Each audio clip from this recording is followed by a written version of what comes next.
Hello again. Today I'm going to talk to you about some further easily confused words in English.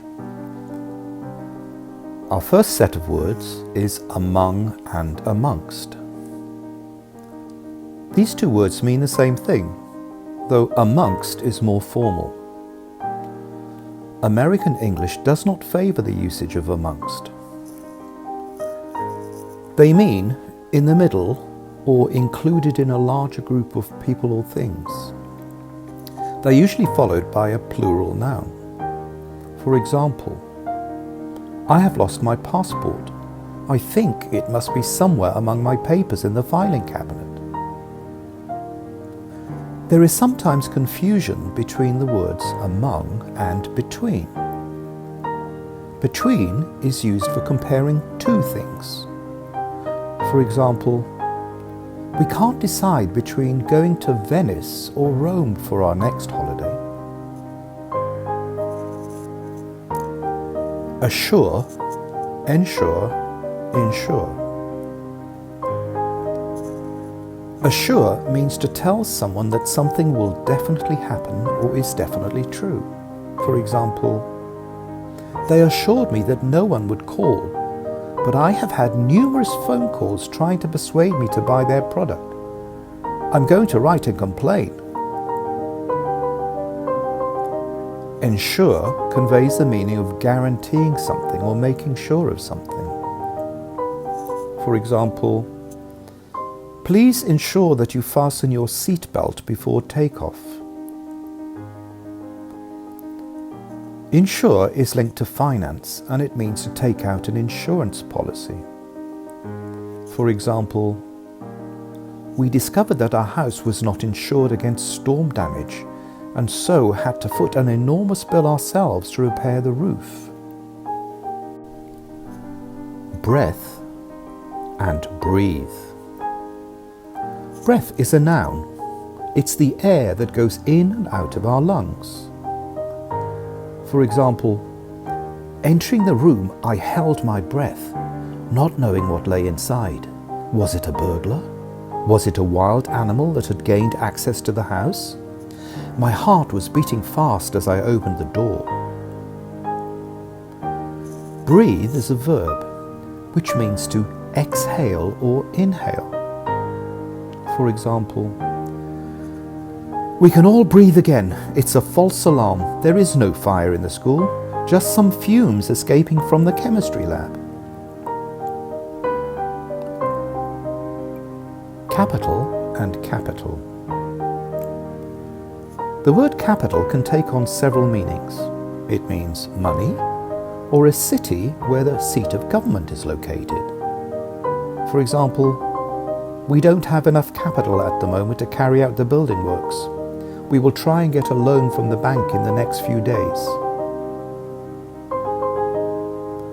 After reunification, Germany changed its capital from Bonn to Berlin. In earlier times, capital had the same meaning as splendid in a reaction to some good news or a wonderful idea or result.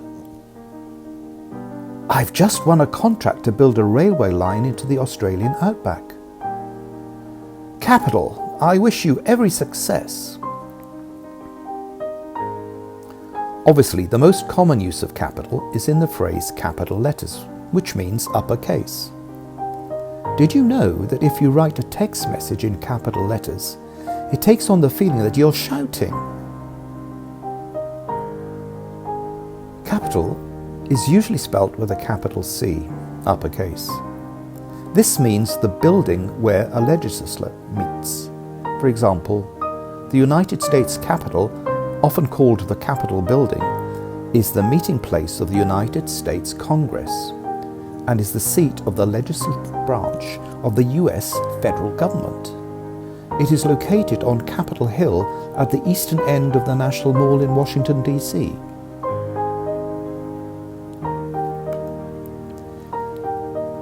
Empathy, sympathy.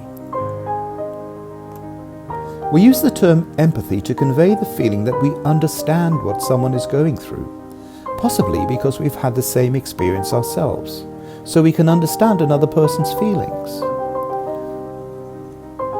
For example, it was an act first and foremost of solidarity with the victims and of empathy with their families. We use sympathy to express sorrow for someone else's suffering or bad fortune. For example, after their grandmother died, the family received countless expressions of sympathy from relatives and friends in the form of flowers, cards, and calls. In politics or debate, a sympathizer is a person who supports a particular cause or ideal. Imply, infer. These two words are often confused even by native speakers. They are regularly used in exams to explain language analysis, but consistently many native speakers get confused as to which one to use. Imply means to hint at something without saying it directly. For example, the Prime Minister implied that he would be reconsidering his decision, but in the end, nothing happened. He didn't change government policy, and as a result, many sections of society were vociferous in their criticism of his lack of clarity and leadership. Infer means to deduce something that hasn't been stated directly. So, it is like a detective's work. You work out what has happened from all the details you know, even though it's not 100% crystal clear. For example, I inferred from their tight-lipped silence that they were incandescent with rage, so I tactfully withdrew from the room without further comment. Thanks for watching the video. I hope you enjoyed it and found it useful. Don't forget to pass it on, place a like, and turn on your notifications.